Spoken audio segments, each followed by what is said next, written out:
Bueno, buenos días a todos nuestros espectadores. Son 10:01 de la mañana. Espero que se encuentren bien. Hoy día nos encontramos con Aimé, que es parte del equipo de Suporta. Vamos a conversar acerca del bienestar docente en el marco de el Día del Maestro, que es mañana 6 de julio. Entonces, vamos a presentar a Aimé.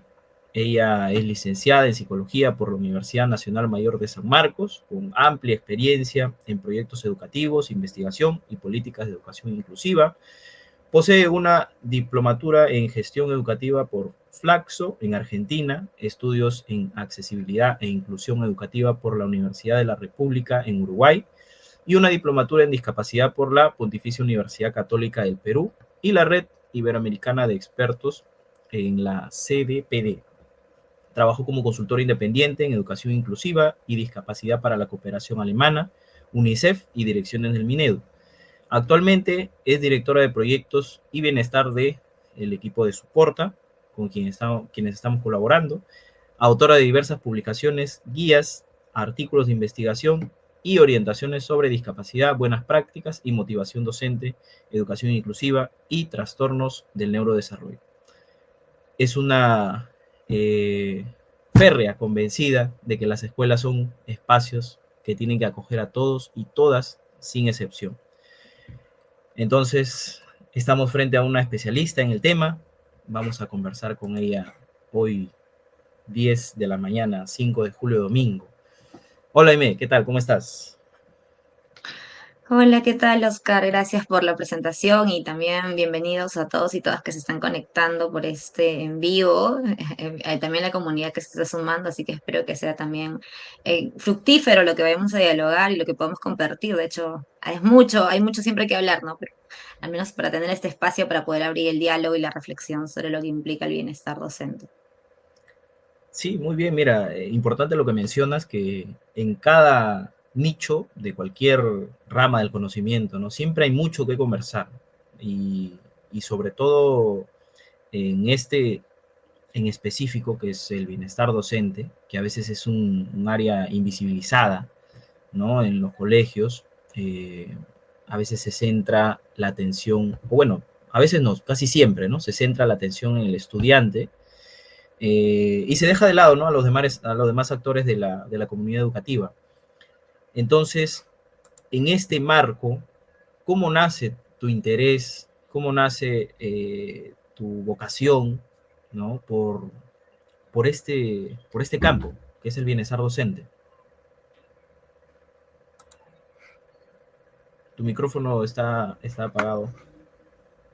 Ahí está, ahora sí. Bueno, te estaba contando que, bueno, yo ya tengo varios años de egresada, todo mi periodo profesional he venido trabajando en el ámbito educativo, así que yo trabajo de manera muy especializada en el tema educativo, entonces como que el interés nace desde la universidad, pero yo ya tengo varios años trabajando en campo, ¿no? Entonces como que eso me ha ayudado a mí un poco a identificar muchas barreras que todavía hay en el entorno, que están asociadas al sistema, a cómo se organiza, a las condiciones que todavía hay en las escuelas y que de alguna manera hace que los docentes pues tengan una carga y un peso, además de todo el contexto que lleven y las aulas que son súper diversas, a que se enfrenten con emociones, situaciones que de alguna forma los desbordan, ¿no? Entonces, esta situación se conecta también con muchos aspectos vinculados a cómo también se busca que el maestro haga todo, se sacrifique, ¿no? O que cargue con toda la diversidad que hay en el aula, ¿no? Entonces, esa es una gran problemática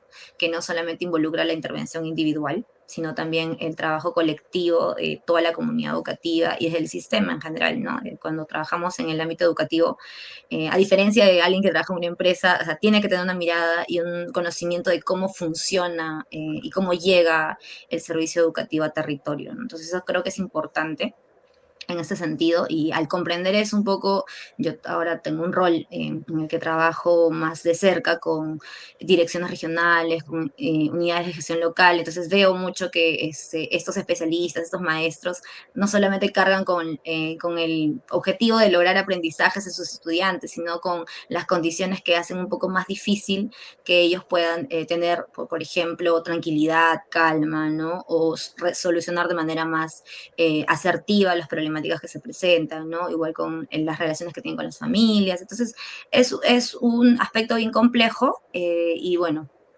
creo que por ahí surge un poco la necesidad y también de ir desestimando algunos mitos que hay alrededor de lo que el maestro tiene que hacer, ¿no? Porque a veces le pedimos todo a la escuela como si la escuela vaya a resolver todos los problemas que también involucran a la sociedad, ¿no? Entonces, eso también creo que hay una carga bien grande que le damos a la escuela y al mismo tiempo condiciones que tampoco las generamos, pero creo que la motivación va por ese lado, ¿no? Que si tenemos que instalar mejores condiciones involucra también hacer cambios y transformaciones desde la comunidad educativa. Claro, claro, muy, muy cierto, ¿no? Muy acertado lo que mencionas.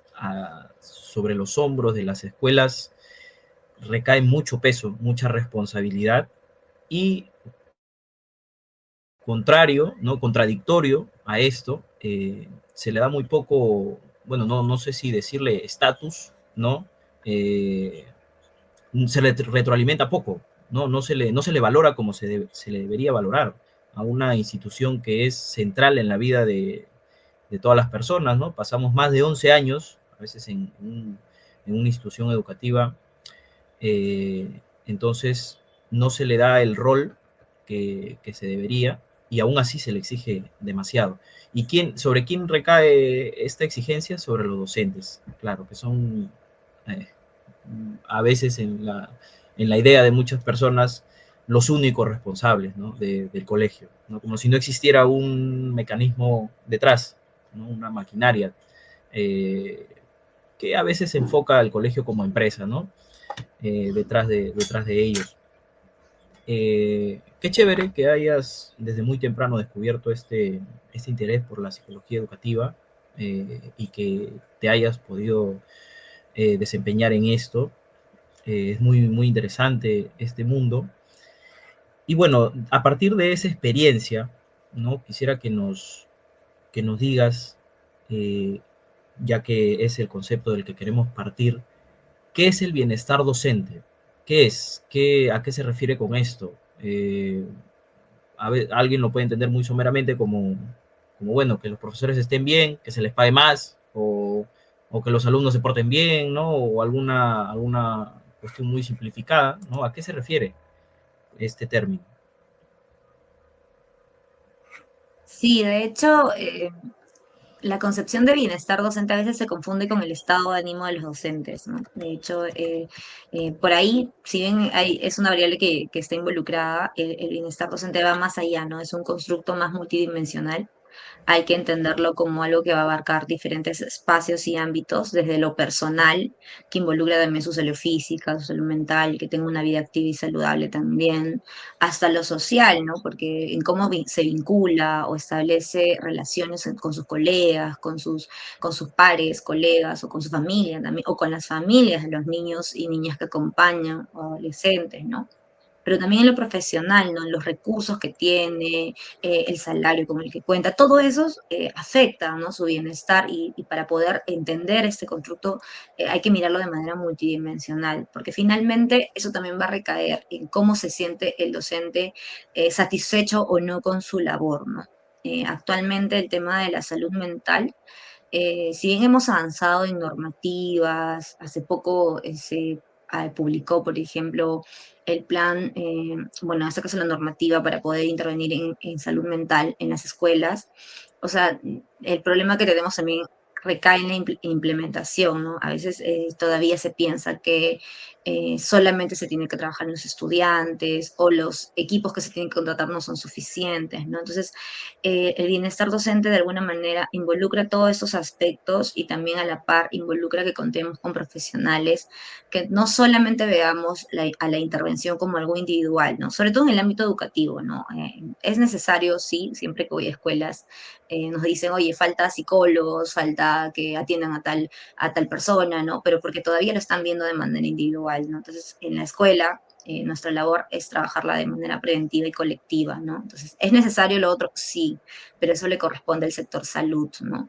En el sector educativo hay que trabajar las intervenciones de manera más, en este caso, colectivas, articuladas con las instancias de gestión descentralizada, por ejemplo, ¿no? Entonces, porque si no, no se hace un efecto más multiplicador. Entonces, el bienestar docente va por ese lado, ¿no? Entenderlo con estas diferentes variables y mirarlo que de alguna manera no solamente consta con observar la práctica pedagógica que tiene el docente, ¿no? Sino también mirar cómo se está, en este caso, concibiendo y cómo se le está valorando a este maestro o maestra en la sociedad, ¿no? Que es también importante. Claro, y es noble que se le dé esta terminología bienestar docente y no desempeño docente, ¿no? Porque ahora último lo has mencionado, eh, incide, claro, en su rendimiento, en su desempeño, la variable bienestar, pero no es lo único y no es por lo que debería se trabajar en el bienestar docente. O sea, no para alcanzar un objetivo, ¿no? De enseñanza-aprendizaje, un objetivo pedagógico, sino como persona, ¿no? De su dimensión humana, eh, como fin último, ¿no? Entonces, claro, y esto se entiende desde que el psicólogo no solo se encarga de los estudiantes, vamos a decir, los más graves, casos críticos, casos especiales, ¿no? 3 o 4 por aula, sino que trabaja de manera preventiva con toda la comunidad educativa y es quien articula esto y trata este tipo de variables, el bienestar, autoeficacia, autoconcepto, ¿no? Variables grupales eh, en las que interviene directamente y en las que, claro, no es suficiente uno para 800 estudiantes, ¿no? Pero tampoco uno por aula, para que trate clínicamente a cada uno de ellos. Entonces, importante que resaltes que la labor de un psicólogo educativo escolar no es ir uno por uno, sino en grupo. Y bueno, ya sabemos qué es el bienestar docente, por quién lo hacemos también, ¿no? Por ellos. Entonces, en este ámbito, ¿qué te ha tocado conocer? Hace un momento mencionabas las barreras. ¿Qué barreras has encontrado tú para el trabajo con docentes? Quizá a veces el personal de dirección, cuando uno recién comienza, aún no pone sus condiciones. Yo sé que al principio es uno conocer, pero tú llegas y quieres decirle al director, en mi plan está trabajar con los docentes. Con los docentes, no, es con los clientes, con los estudiantes, con los padres. Uno tiene que estar con ellos, pues, ¿no? La intervención se tiene que centrar en ellos. Y a veces se deja de lado los docentes. Aparte de las barreras administrativas, o mencióname alguna más, ¿no? ¿Qué barreras se encuentran para trabajar con los docentes? Ujú.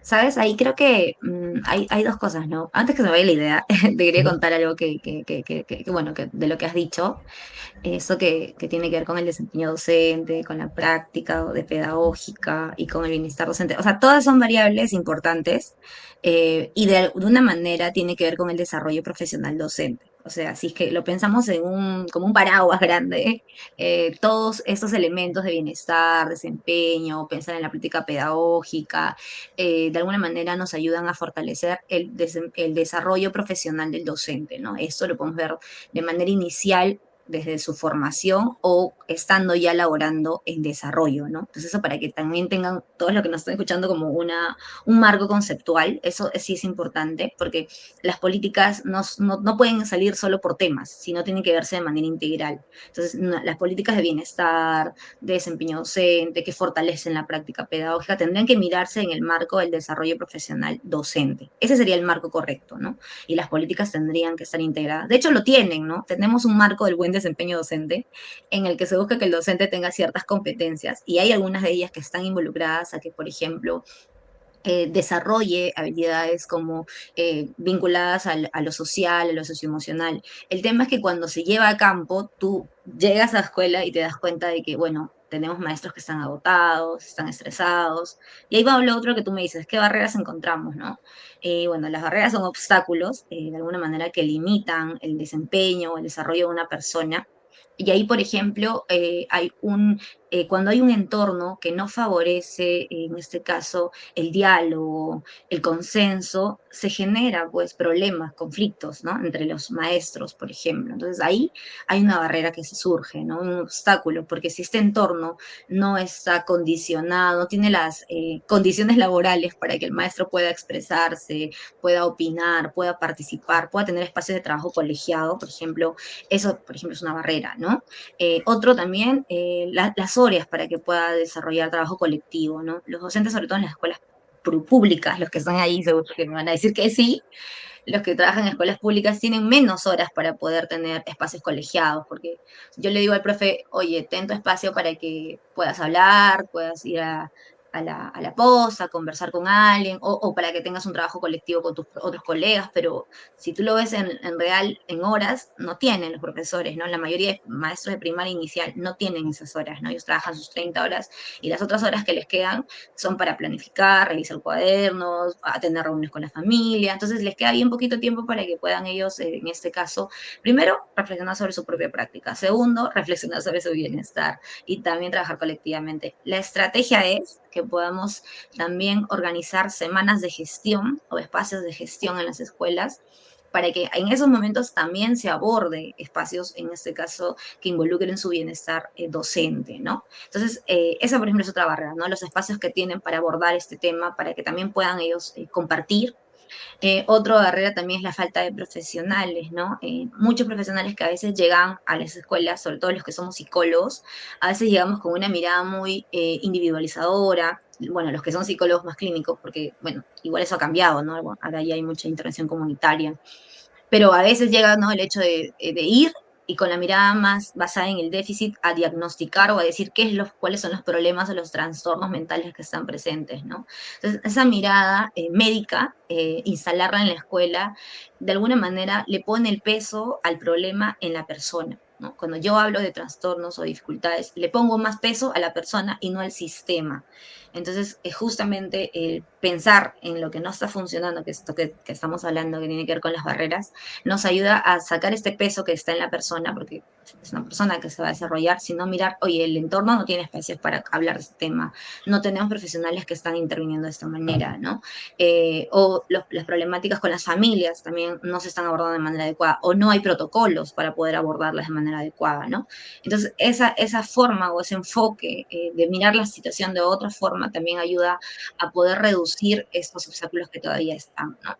Y eso se ve en las consecuencias, ¿no? Hay alto nivel de estrés laboral en los maestros, y la mayoría, de alguna forma, no solamente está abocada a las condiciones laborales, sino también a los vínculos con las familias.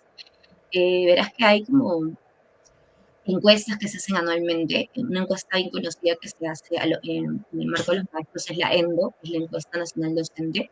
Ahí, por ejemplo, vamos a encontrar bastantes indicadores que nos reflejan el porcentaje de estrés que tienen los maestros, la brecha de género que también hay, ¿no? El agotamiento profesional, también algunos lo conocen como burnout. Entonces, eso, por ejemplo, ¿no? Y esto finalmente recae en problemas de salud física en los maestros, somatización, muchos maestros sufren de migraña, por ejemplo, ¿no?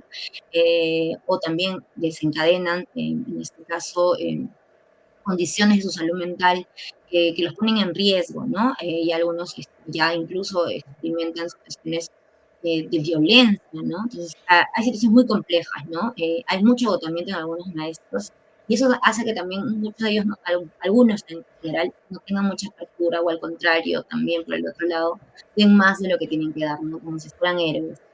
Entonces, eso es algo que también se observa bastante. Entonces, eso es algo que podría contarte en relación a lo que también he ido observando y bueno, a lo que también dice la investigación.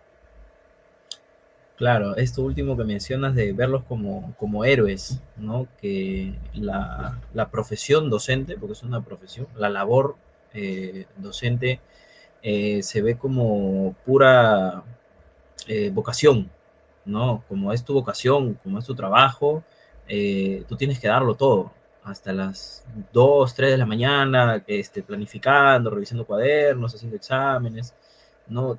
Las diversas cosas que tienen que hacer, y en el sector público entiendo que es bastante trabajo administrativo también.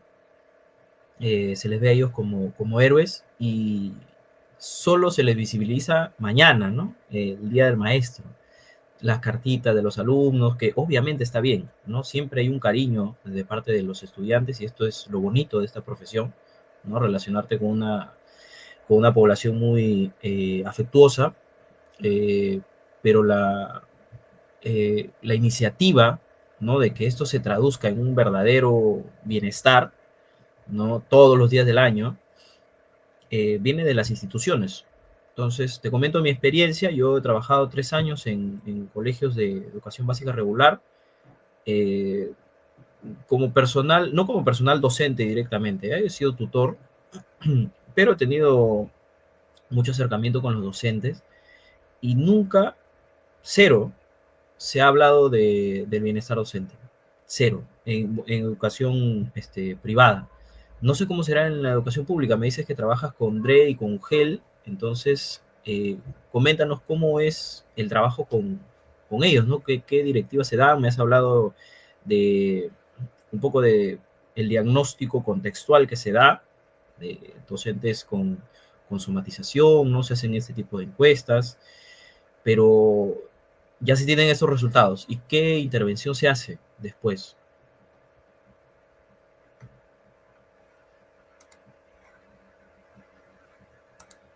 Sí, lo que ocurre en realidad también es que no hay mucha cultura de poder abordar el bienestar en muchas personas en general, ¿no? Muy pocos de nosotros tenemos como la capacidad para hablar y abordar sobre todo con confianza de lo que nos está pasando, ¿no? De hecho, tendemos a pedirle consejo más a nuestros amigos que a un profesional. Entonces creo que eso también es algo que tenemos que ir desestimando. O sea, sí es importante abordar estas cosas con las personas de confianza, ¿no? Pero hay situaciones que pueden estar asociadas a nuestra salud mental que es importante abordarlas con un profesional, ¿no? Y también que ese profesional nos genere la confianza para que nos pueda dar recomendaciones o sugerencias adecuadas, ¿no? Por ejemplo, lo que se hace en intervenciones a nivel de general, cada UGEL, cada territorio tiene la autonomía para crear sus propias intervenciones, ¿no? En general hay una falta de profesionales, porque bueno, de alguna manera hay poco, no es porque no los haya, ¿no? Sino que hay poco presupuesto que se destina para eso, más que todos los maestros cuando tú vas y les pides o les preguntas cuáles son sus necesidades formativas, la mayoría prioriza la planificación, la evaluación formativa, porque obviamente es importante para ellos, ¿no? Pero no ven que van a tener un espacio como el que en el que puedan a poder abordar su bienestar, ¿no? Entonces, eso también es algo que ocurre, ¿no? A veces no lo dicen, no porque no lo sepan, sino porque si tú le dices, te voy a capacitar, ellos lo primero que piensan es, ya, capacítame en planificación, ¿no? A mí, por ejemplo, me piden capacitaciones en atención a la diversidad, ¿no? ¿Ya? Y yo como que digo, ok, pero vamos a abordar otro tema, ¿no? Entonces, porque todavía también está muy instalada esta idea de que va a venir el que te capacita y te va a dar una receta y tú con eso vas a poder solucionar lo que tienes. Entonces, esa idea no fomenta tampoco la autonomía, ¿no? Eso, por ejemplo, ocurre, ¿no? Y bueno, entre las intervenciones que también hay, se trabaja la parte del bienestar docente desde las habilidades socioemocionales. En este caso, hace poco estuve en una UGEL, por ejemplo, que estaba instalando estrategias mindfulness con toda la comunidad educativa.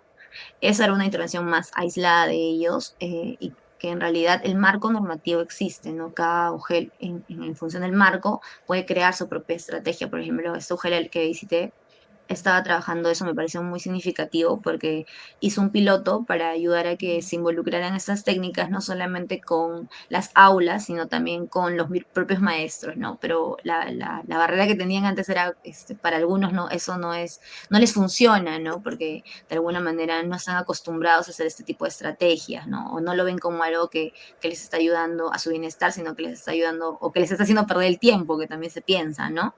Y creo que es porque antes de eso hay que trabajar mucho en la sensibilización sobre el autocuidado, sobre la importancia de la salud mental, sobre la importancia de parar un rato y pensar en cómo estamos, o de estar en el presente, ¿no? Muchos maestros que yo he tenido la oportunidad de acompañar están pensando en incertidumbre, qué va a pasar después, o están pensando en lo que se equivocaron, o están pensando que si vamos a llegar a observarlos, es que hicieron mal, ¿no? Entonces, ese tipo de pensamientos que tienen, que son totalmente válidos, no les hace, por ejemplo, estar enfocados en lo que están haciendo, también en su persona, ¿no? O cuando tú les dices que vas a abordar el tema de bienestar, asumen que les vas a dar estrategias para que luego lo trabajen con sus estudiantes en tutoría, por ejemplo, ¿no? Que también es válido porque es una necesidad, evidentemente, ¿no? De alguna forma te enfrentas con esa situación cuando abordas intervenciones. Por eso que la propuesta tiene que considerar todo esto, ¿no? No puede ser simplemente aplico esto para todos, sino hay que ir mirando qué va funcionando en cada territorio de acuerdo a su necesidad y a sus características, que es un poco también con lo que apostamos de Soporta, ¿no? Ir desarrollando intervenciones con ciertos lineamientos pero sobre todo que nos ayuden a aterrizar a la necesidad de cada escuela, ¿no? Es la propuesta que también nosotros traemos. Qué, qué bonito lo que dices, este, acerca de que cada UGEL, ¿no? Busca eh, las necesidades propias, las características propias de su región, ¿no? Y no hay una directiva desde arriba, porque nunca se trabaja desde arriba la intervención. Siempre se tiene que ser lo más, ¿cómo se puede decir? Más cerrado posible, ¿no? Mi docente es así, o mi plana docente es así, y yo tengo que trabajar en función de sus características, ¿no? A veces muy bonitos, muy bonitas las guías, ¿no? Que salen del Minedu, pero no se adaptan a todas las realidades. Entonces, esta autonomía creo que es muy importante. Y bueno, has mencionado al equipo de Soporta. Me gustaría que nos expliques, ¿no? Nos digas cuál es el trabajo. Nosotros podemos ver el trabajo que hacen en redes sociales, ¿no? De eh, exposición de algunos temas importantes, pero ¿qué otra cosa que apuntan? ¿Qué proyectos tienen? Te contaré, Oscar, que en realidad tenemos muchos proyectos y muchas ideas, estamos avanzando de a pocos en implementar ciertas acciones.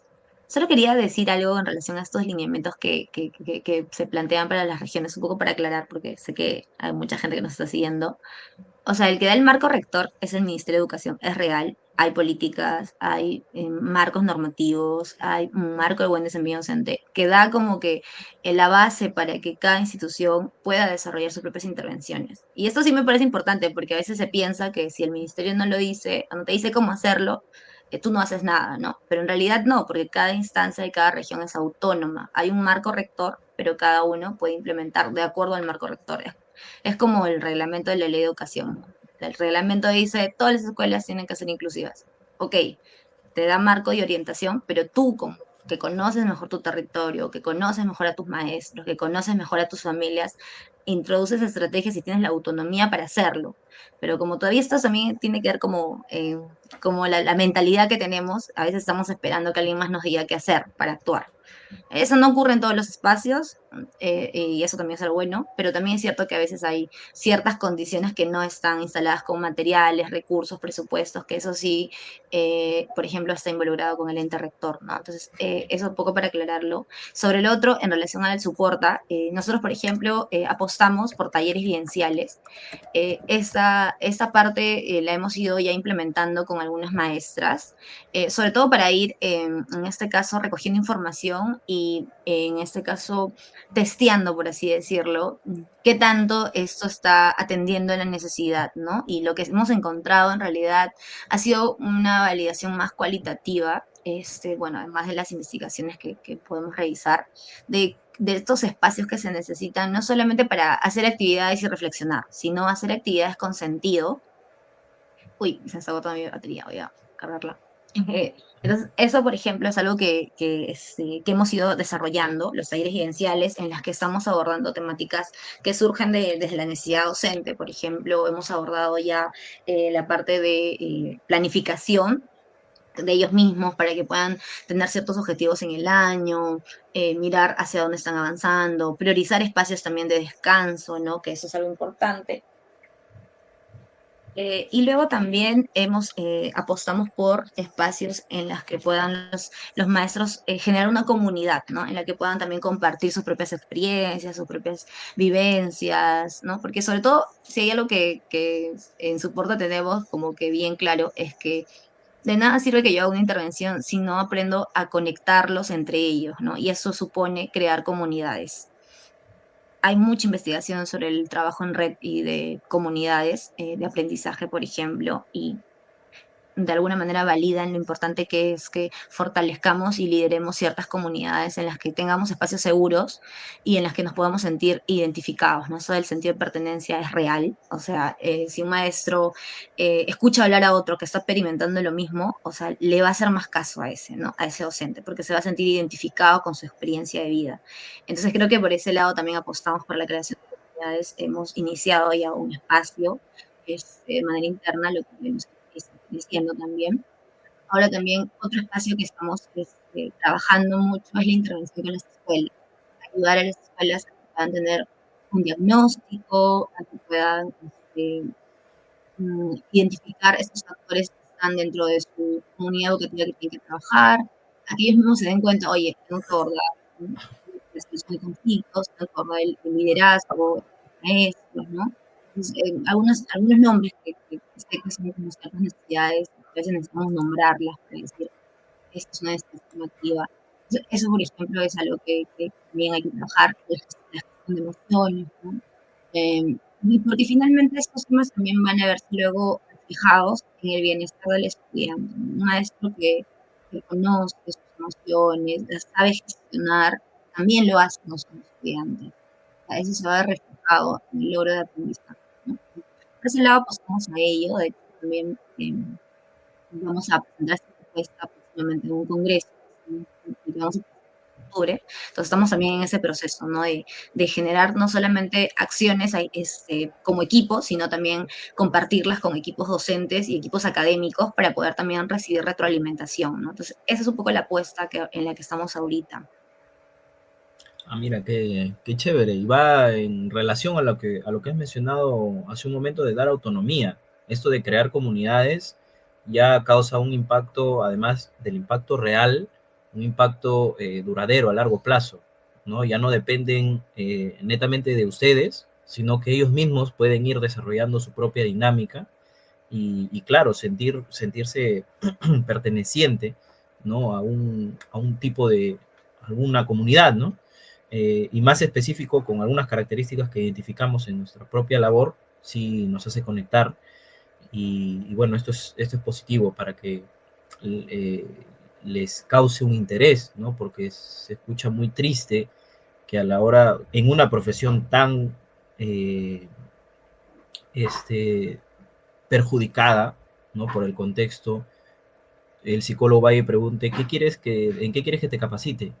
Estás mal, estás quemado, estás agotado, estás estresado. ¿En qué quieres que te capacite? En diversidad, ¿no? De estudiantes, en planificación. Nunca, y no es su culpa, obviamente, ¿no? Es la cultura que tenemos. No piden algo para ellos, ¿no? Que finalmente, como mencionas, va a terminar repercutiendo positivamente en su desempeño. Pero esto viene, eso es una problemática, claro, transversal, ¿no? Eh, y qué lástima, pero qué bueno que existan este tipo de iniciativas como la de ustedes, eh, que trabajan directamente con los docentes y que buscan que mejore un poco este ambiente que les dejamos, ¿no? Que les han dejado. Bueno, entonces ya como para ir terminando la entrevista, ha sido muy nutrida, ¿no? Muchas cosas nuevas han mencionado para la comunidad y también para nosotros desde el equipo. Están atentos aquí los otros coordinadores de las demás áreas. Eh, Queremos hablar de algunos mitos frecuentes que existen en esta labor, ¿no? Tuya como psicóloga, trabajando con los docentes. ¿Qué mitos hay? Bueno, de hecho, creo que el principal mito que hemos ido identificando es de alguna forma el hecho de que tienen que sacrificarse mucho, ¿no? En los que estamos en educación tenemos que ser los más sacrificados. Eso es algo que siempre o darlo todo por nuestros estudiantes, ¿no? O sea, y de alguna manera, de alguna forma está oculto ese mensaje en muchas acciones cuando nos piden que tenemos que salir muy altos en las evaluaciones nacionales, por ejemplo, las evaluaciones de PISA también, ¿no? Siempre cuando salimos mal, porque siempre salimos mal también, los aprendizajes no se mueven, en este caso, en lectura y escritura, por ejemplo, si vemos solo esas áreas, están muy bajitas, ¿no? Cada vez que ocurre eso, el ojo viene, ay, es que los profes, pues, no están capacitados, es que los profes, pues, no están bien pagados, o sea, todo, ¿no? Entonces, los ojos recién van hacia los maestros y la carga que tienen ellos es, además de que tengo que dar todo mi tiempo para planificar, revisar, acompañar al estudiante, encima también lo mal que le va al país es mi culpa, ¿no? O sea, detrás de todo eso está ese mensaje, tienes que darlo todo. Entonces, creo que ese es un primer mito que creo que hay que desmitificarlo y sí trabajar mucho en el fortalecimiento de la valoración como sociedad que tenemos que darle a los maestros, maestros que tienen que estar bien remunerados, hoy lo están, de alguna manera, los maestros que están en el sector público sobre todo están Público. bien pagados, están mejor pagados que los que están en el sector privado, bueno, viendo escuelitas chiquitas, ¿no? Pero sí, muchos maestros lo reconocen porque tienen la posibilidad de subir y escalar en la carrera pública magisterial, pero luego vienen las condiciones también, ¿no? Las condiciones en las que trabajan, entonces el tiempo que tienen que involucrar el aprendizaje, la cantidad de aulas o de estudiantes que tienen en el aula también, ¿no? Entonces, eso también repercute en su bienestar. Otro mito que también yo he encontrado mucho es que no tengo que expresarle mis emociones o no tengo que expresar mis emociones frente a los estudiantes, ¿no? Que es algo que también pasa mucho, ¿no? Es como que yo, maestro, tengo que contenerlo todo, ¿no? Entonces, eso también de alguna forma les hace daño, ¿no? Porque ocultar, en este caso, sus emociones, lo que les está ocurriendo, hace que la invaliden al mismo tiempo. Entonces creo que ese es otro mito que también hay que ir desmitificando, trabajándolo con ellos, en este caso, o que les han dicho que tienen que sacrificarse, ¿no? Sacrificarse, dar más de su tiempo, ¿no? Algunos lo hacen, la verdad, hay muchos más que yo conozco que se quedan pasada su hora, porque quieren, como ellos mismos lo dicen, ¿no? Que sus estudiantes avancen, que sus familias estén contentas, ¿no? Sobre todo lo encuentro mucho más en el tema público, ¿no? Hay muchos maestros que dan de más, ¿no? Y si tú les tienes que dar un espacio para que se capaciten, ellos te dicen, ya yo me conecto en la noche, te dicen, ¿no? O si tú los tienes que orientar en algo, te dicen, después de las 6 yo puedo darte esta hora. Hay maestros, ¿no? También está este otro grupo que te dice que no, que su horario es este y su horario es este, ¿no? Entonces, y que también es válido porque ese es su horario, ¿no? Este, Claro. en realidad. Pero bueno, eso es un poco lo que también hay, ¿no? Y creo que tú que me dices que has estado 3 años en la escuela, debes haber vivido o visto maestros que o son muy resistentes también para abordar estos temas, o hay otro grupo que sí quiere, ¿no? Pero de alguna manera no llegan a veces los profesionales adecuados para abordar estos temas. A mí me ha pasado que he tenido maestras que me han contado que han tenido este tipo de talleres, pero no se han sentido en la confianza de hablar de lo que realmente les está pasando. Entonces creo que también es eso, ¿no? Porque a veces juntamos a los profes y les decimos, ya, vamos a hacer una actividad reflexiva, cada uno me tiene que contar algo personal. Y el profe se queda así como que, pero yo no quiero contar algo personal, ¿no? Ni siquiera hemos establecido confianza para que yo te Ujú. pueda contar algo personal. Entonces creo que también es cómo hacemos la estrategia para que poco a poco vayamos llegando a este espacio seguro y recién podamos aperturar el diálogo para que ellos nos puedan contar algunas cosas que les pesa, les molesta, les genera ansiedad, los intriga o no lo pueden resolver, ¿no? Que también es válido, ¿no? Entonces creo que eso también es importante tenerlo en cuenta, ¿no? Porque si no, reforzamos estos mitos que están todavía en el común, en la comunidad educativa en general, ¿no? Claro, esto que mencionas acerca de, hay un tipo de docentes y otro tipo de docentes, al segundo que te dice, no, la verdad no voy a poder, oye, no te pones la camiseta, oye, tú no lo das todo por tus estudiantes, ¿no? Lo que estaba mencionando hace un momento. Y en estos cortos 3 años, lo que he podido ver es sí, y rescato una palabra que mencionaste a la mitad de la entrevista, que es la incertidumbre que ellos tienen, no están seguros, no saben qué va a pasar mañana.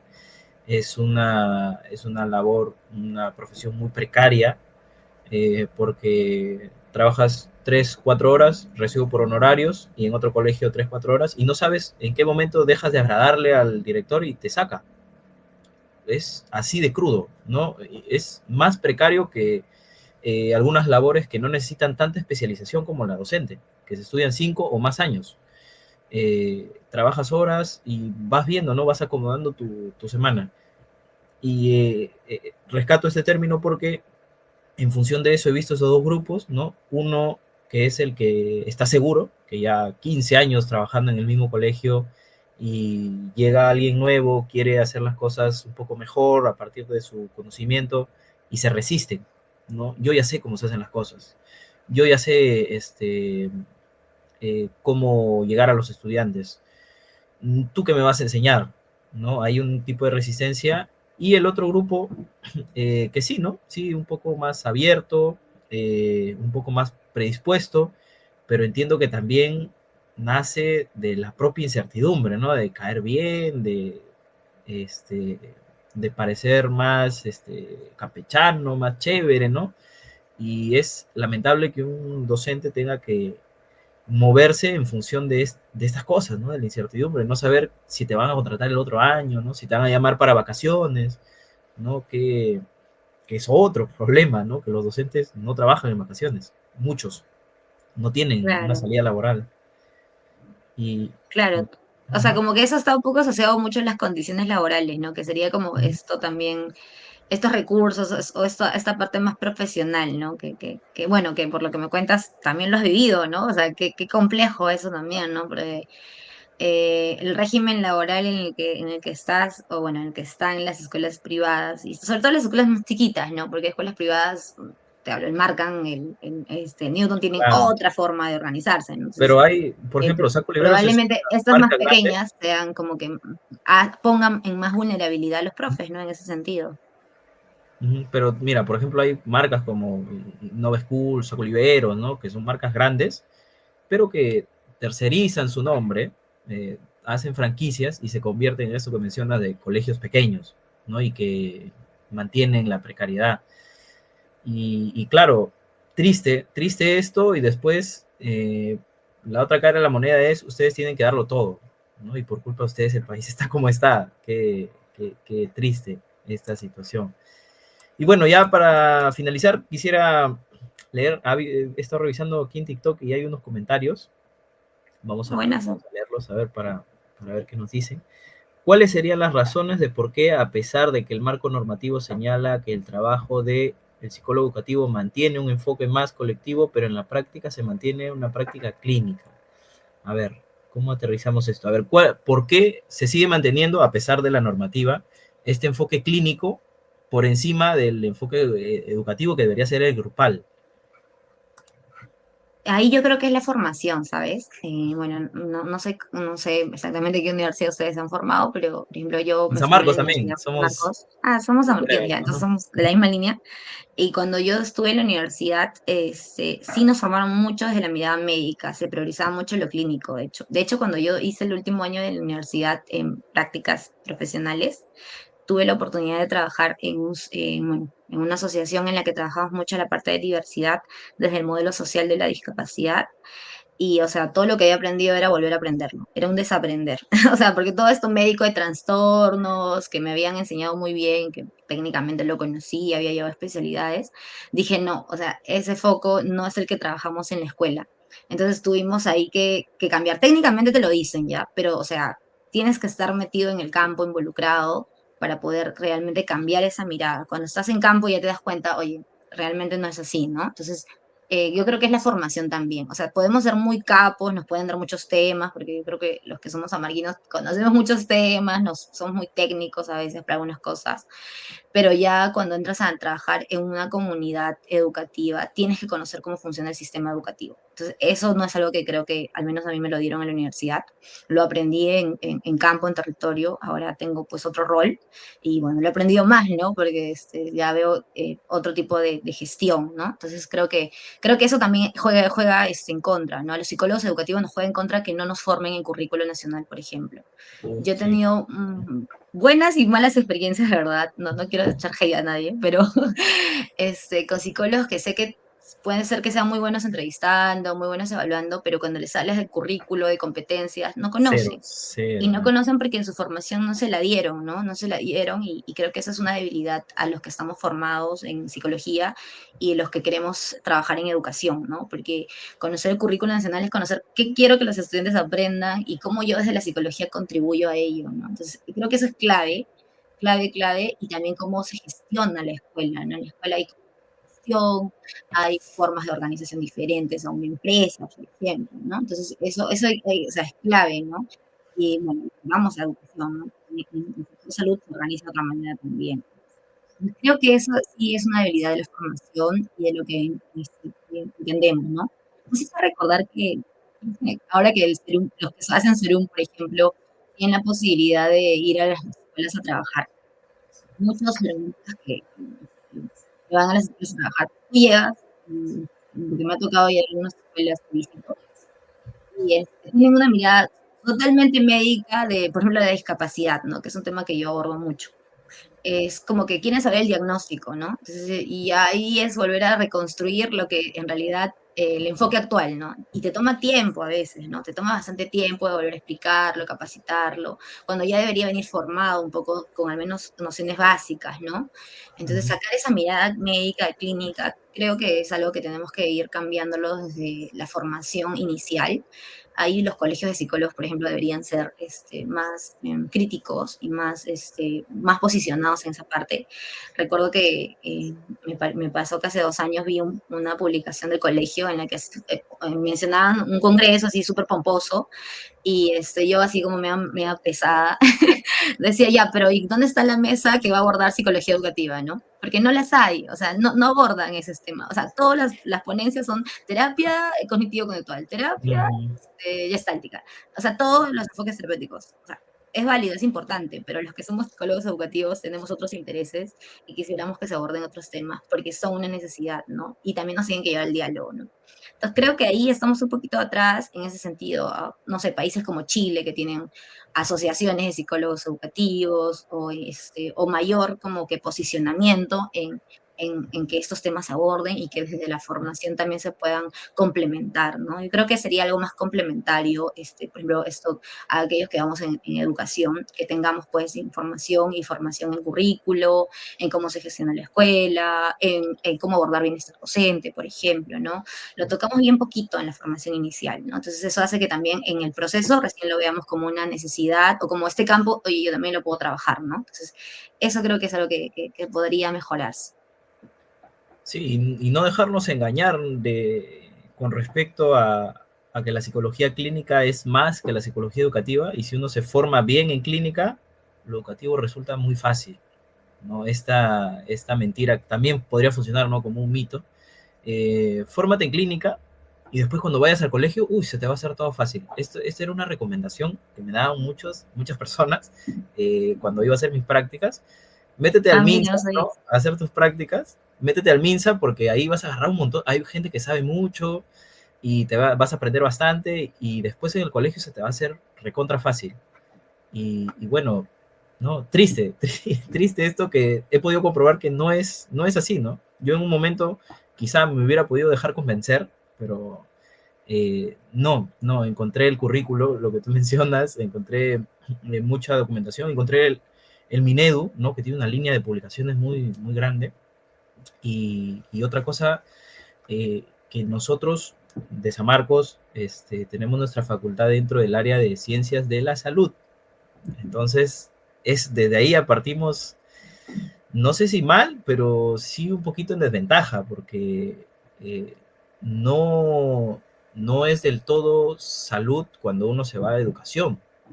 Cuando uno o sea, la salud mental, claro, es muy importante, ¿no? Y la psicología es su papel central, pero creo que sí se enfoca mucho en lo clínico y nos forman a los psicólogos, ¿no? Sin especialización como clínicos y bueno, ya después ustedes vean lo que hacen educativos, sociales, deportivos, ¿no? Etcétera. Claro, pero, o sea, igual también, o sea, yo no pienso que esté mal que estemos en la parte de ciencia de la salud, porque de hecho tenemos un montón de componente ahí en el que involucra, pero hoy también la salud no se medicaliza, ¿no? O sea, está mucho más avanzado el enfoque desde los determinantes de salud, por ejemplo, ¿no? Hoy sabemos que eso no es la persona la que tiene el problema, pero quienes nos forman no tienen tanto avance, tanta claridad, no todos, bueno, ya estoy hablando de mi formación hace más de 10 años, así que eso probablemente ya cambió, ¿no? Entonces, seguramente que sí, ¿no? Porque he conocido colegas que tienen otra formación porque se han ido actualizando. Entonces, creo que va de dos lados, ¿no? Desde los que están todavía con este enfoque muy centrado en lo médico, en el déficit de la persona, a estos que estamos todavía ya mirando, oye, no, lo que tenemos que fortalecer es el contexto, es la sociedad, es el sector, y a través de la gestión, a través de la práctica, a través de las culturas que implementamos, ¿no? Entonces, eso creo que es lo que va a ir cambiando, ¿no? Pero sí, sí. Ahí hay muchas cosas, ¿no? Siempre yo recuerdo que cuando teníamos en la universidad estos espacios para hablar del currículo o de lo que nos enseñaban, o sea, me parecían valiosos, ¿no? Pero si entre nosotros nomás hablamos y no es una consulta nacional con los que también están ahorita laborando, escuchando también a los que hoy de manera internacional están trabajando, tampoco sales de tu propia lógica. Entonces, sí te lo digo porque a mí me ha pasado, ¿no? Yo tampoco salgo de mi lógica si es que no comienzo a tener estos espacios con otros profesionales, ¿no? Por ejemplo, hay un congreso que se hace en Latinoamérica que se llama Jornada sobre Psicología Educacional. O sea, para mí esa ha sido una experiencia valiosa porque creo que cuando yo salí a esos congresos conocí otros psicólogos educativos que estaban haciendo otras cosas que muchos psicólogos que yo conocía en mi país no lo estaban haciendo. Entonces dije, esa es la fórmula de conocer otras formas. De hecho, a través de esos espacios yo hice mi trabajo de investigación, mi tesis, ¿no? Porque comencé a tocar otras variables que están más asociadas a la psicología educativa, ¿no? Entonces yo creo que también es eso, ¿no? No solamente dialogar entre nosotros, sino generar espacios con otros que están haciendo otras cosas igual de valiosas, ¿no? Entonces es un trabajo conjunto de construcción, creo, ¿no? Ujú. Sí, sí, sí, sí. Qué bueno que menciones la importancia de abrirnos al mundo, pues, ¿no? ¿Qué se están haciendo en otros países? Pues si no, nos mordemos la cola, perseguimos nuestra cola, estamos ahí en círculos. Y bueno, última pregunta, nos han dejado una pregunta aquí, Benjamín. Dice, según tu A ver. experiencia, ¿la edad podría ser una variable asociada a la apertura? O sea, en realidad creo que la edad, bueno, de alguna forma la investigación sí nos dice que la edad y el género sí influye, en este caso, primero en el tema del estrés o la carga que tiene. Por ejemplo, las mujeres tienen mayor carga en muchas cosas, ¿no? Sobre todo en el cuidado, ¿no? Además de cuidar a su aula, está la carga familiar que tienen, ¿no? Pero en realidad, en relación a la edad, no está como al 100% de decir, oye, porque es más mayor, ya no debería estar estudiando, ¿no? O digo, trabajando, ¿no? Algo determinante no es. No es determinante. Está Ujú. relacionado muchas cosas en relación a su salud física, por ejemplo, ¿no? Las personas de mayor edad tienden a tener mayor riesgo de problemas físicos, ¿no? Problemas crónicos, por ejemplo, la garganta, la voz, ¿no? O situaciones asociadas al corazón, ¿no? Entonces sí, eso sí, está como encontrado, ¿no? Pero no es determinante decir, oye, porque el profe es mayor ya no debería enseñar, ¿no? Porque en verdad también desde mi trabajo en campo, yo he encontrado maestras que tienen muchos años trabajando en la escuela y son súper abiertas, son muy críticas, muy buenas metodológicamente hablando, porque también encontraron maestros muy jóvenes que, bueno, todavía no conectan bien con sus estudiantes, no ponen límites, entonces eso, también desde mi experiencia en campo, me doy cuenta que no es real, ¿no? Tenemos cada cierto grupo, o sea, tendríamos que verlo en función de cada territorio, yo creería, ¿no? Pero sí, sí, también he encontrado que en algunas regiones, sobre todo en Lima, hay muchos más maestros, probablemente por el agotamiento, que tienen muchas más resistencias. Es algo que, por ejemplo, no encontré en Arequipa, ¿no? Cuando he viajado, y tuve espacios con especialistas, te juro que era totalmente distinto. Yo hasta ahora me quedé sorprendida porque tienes una actitud distinta, ¿no? Con directores que son muy abiertos al cambio, que te preguntan y te dan ideas, que saben que las condiciones son pésimas, pero igual están planteando cosas para cambiar. Entonces tiene una apertura al cambio y a recibir las cosas de buena manera, a pesar que las condiciones son las mismas, ¿no? De muchos estudiantes, escuelas no bien, de alguna manera amobladas. Infraestructura, ¿no? Ujú. Nada. Entonces, como que sí, o sea, es variable, ¿no? Pero igual el tema ahí es darle condiciones sí o sí a los maestros. No, no podemos permitir que ellos estén trabajando en esas condiciones porque eso también afecta a los estudiantes. Ese creo que debería ser el movimiento que tendríamos que hacer, ¿no? O sea, que si vamos a pedir mejores aprendizajes, pidamos también mejores condiciones para los maestros y para las escuelas, ¿no? Y eso también es un trabajo con las familias. Claro.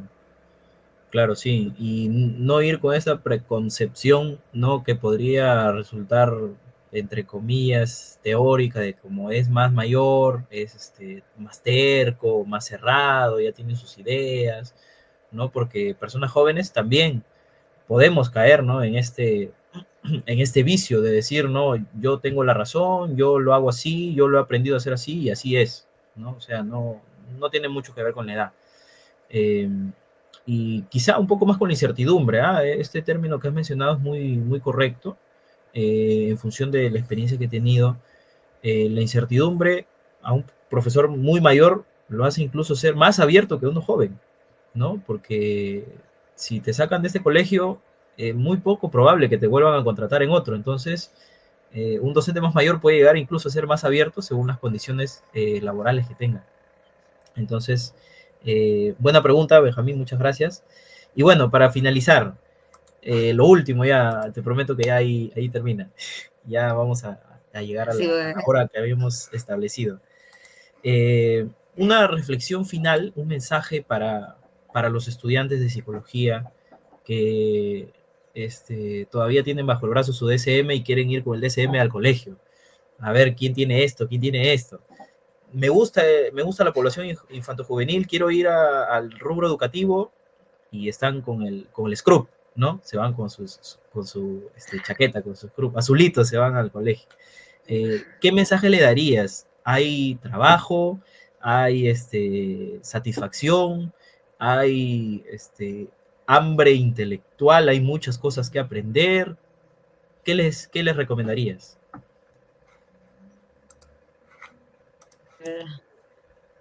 bueno, creo que en principio, bueno, de hecho creo que es importante que los que están estudiando ahorita, bueno, están llevando la carrera, pues experimenten y de alguna manera puedan tener diferentes prácticas para que también sientan o vean dónde se sienten más, dónde se sienten que pueden aportar más, sobre todo, ¿no? O sea, creo que a veces, no, a veces nos dicen como que no, ya quédate en esto y solo haz esto, este tema, ¿no? O ya si vas a ir a la escuela, vete solo a la escuela, ¿no? Yo creería al contrario de si todavía no estás seguro, eh, tengo una práctica, no sé, en un centro de salud, vaya a la escuela o prueba estando haciendo reclutamiento, no sé, o sea, ten diferentes experiencias. Y porque ahorita estás en etapa formativa, ¿no? Entonces, conversa también con psicólogos que están orientados a los temas que te interesan, porque ellos te pueden dar un poco más de claridad, ¿no? Es algo que a mí me ayudó mucho, ¿sabes? Yo cuando estaba en los últimos años, creo que en el tercer año, en mi tiempo, no sé mucho, de verdad, teníamos como que los últimos años la oportunidad de escoger cursos que estén orientados a nuestro interés profesional, ¿no? Por ejemplo, yo estaba orientada al tema educativo, entonces yo tenía la elección de elegir cursos selectivos solo para el área de psicología educativa o solo para el área de el organizacional o solo para el área social, ¿no? Entonces yo sí, ahí tomó mucho, la decisión que yo tomé influyó, en eso influyó mucho el hablar con psicólogos educativos que estaban ahorita en campo, ¿no? Estaban trabajando temas de aprendizaje, estaban trabajando temas de investigación, entonces yo como que dije ya, estoy orientada más al tema educativo. Igual no dejé de lado algunos cursos que tenían que ver con estas áreas y por ese lado como que también influyó, pero a lo que voy es que sí, tengan estas oportunidades de estar en estos campos y luego conversen con algunos psicólogos que estén más orientados a esos temas y lo otro, si ya o si, sí o sí están bien orientados al tema educativo, yo les diría que primero dejen su DSM-5 porque en realidad es importante conocer, pero no vamos a diagnosticar en la escuela, así que conozcan, lean si quieren porque es parte de aprender. Yo también tenía mi DSM-4 en ese tiempo y luego cambió el 5, entonces de hecho ya va a salir otro actualizado, ¿no?